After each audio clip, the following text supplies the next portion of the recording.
I've completed this phrase, this thought, in 1,000 different ways. How about you? How hard would it be for you to fill in this blank right now?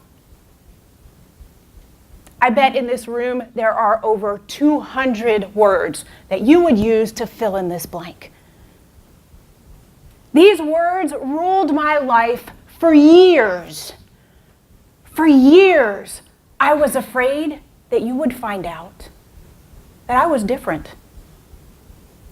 These words still rule my world. They still pop into my head today, but now I know how to tackle these words and not give these words the power that they once held over me. I remember when I learned this lesson, though. As Rufus said, I was 5 years old. I was playing with my next-door neighbor, Laura.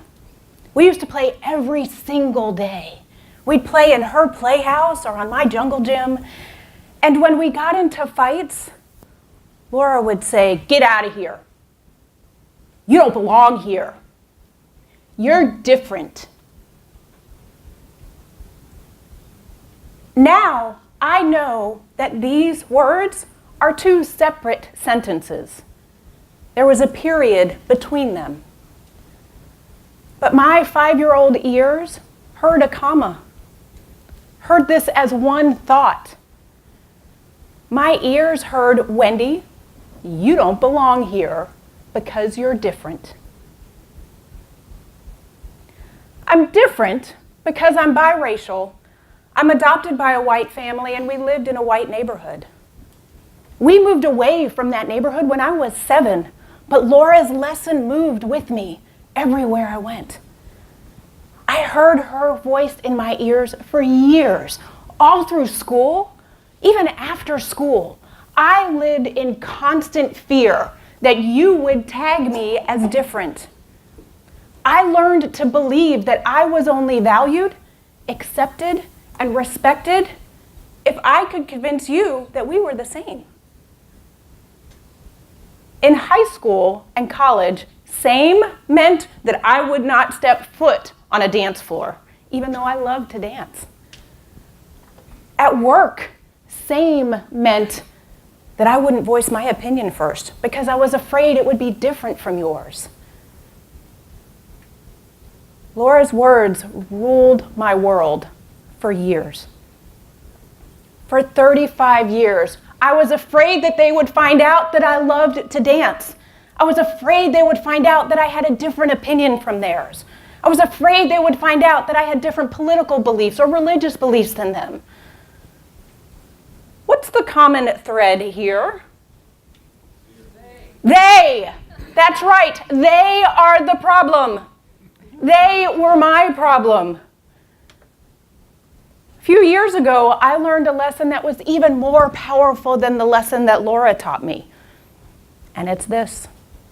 Forget about them. Say it with me. Forget about them. That's right. I learned this lesson on Wade Avenue. I remember learning it vividly. I was driving down Wade Avenue and I was in my happy place. I was singing my happy song. I had Mariah Carey booming from the radio and I was singing, "Dream lover, come rescue me."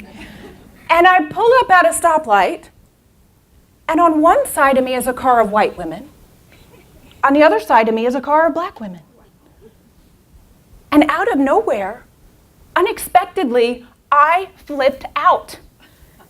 Because I didn't know who to try to be the same as.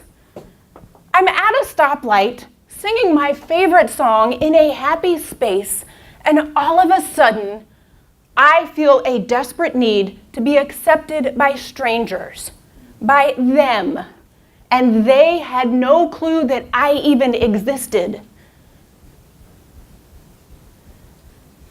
At that moment, I heard a new voice in my head, a voice I hadn't heard in a long time. It was my voice. And it asked me, "What about me? What about me? Forget about them and what they want. what about me? This question has transformed my life. This question helps me forget about them. This question has empowered me to face Laura and tell her to shut up. I use this question now when I notice that I'm having a few too many thoughts that begin with, I'm afraid they'll find out. Or I wonder if they think I'm smart. Do they think I'm successful? Do they think I'm the intern? What is it they think about me? I will ask myself, what about me? This question has allowed me to attract into my life the kind of people that embrace difference, mine and theirs. And they inspire me to do the same. People in this very room, like Marcy Rader, like Helen Moses, like Rufus Stevens, inspire me to bring my whole self to our party. And I learned from them and from you how to be brilliant, how to let my entire light shine on my brilliance and on my quirks, and on the dance floor. Growing up biracial, I didn't have examples of how to be brilliantly biracial until Barack Obama. He taught me how to hold my own with quiet confidence and elegance, how to bring my whole self to the party, how to hold my head high. He taught me that I get to decide where I belong. One of the highlights of my life was being able to tell him that 3 weeks ago when I met him. I was able to tell one of the few role models I have in my life in terms of bringing my whole self to my party, that he taught me how to be brilliantly me. And you can too. I invite you, when you start hearing those words, if you start thinking that they don't think you belong, forget about them and ask yourself, what about me? Thank you.